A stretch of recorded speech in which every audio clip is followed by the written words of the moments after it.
You don't have a discipline problem. You have a dopamine problem. Your brain isn't lazy. It's overstimulated. And once I fixed that, everything changed. These are the 7 dopamine habits that pulled me out of brain rot. First, I stopped starting my day with my phone. No scrolling, no notifications, because the first hit of dopamine sets your baseline. Start low, and your brain stays hungry. Second, I made boredom non-negotiable. No music, no reels, no distractions, just silence, because creativity only shows up when stimulation leaves. Third, I delayed gratification on purpose. Coffee? Wait 90 minutes. Entertainment? Earn it. This retrains your brain to crave effort, not shortcuts. Fourth, I replaced cheap dopamine with hard dopamine. Workout, learning, building, the kind that feels slow, but rewires you permanently.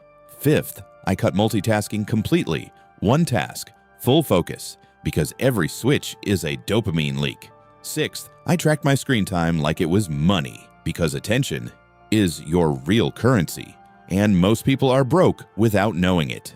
Seventh, I protected my sleep like it was sacred. No late-night scrolling, no blue light chaos, because a tired brain craves the easiest dopamine. This isn't about quitting dopamine. That's impossible. It's about controlling where it comes from, because right now, your brain is being trained. The only question is, are you training it?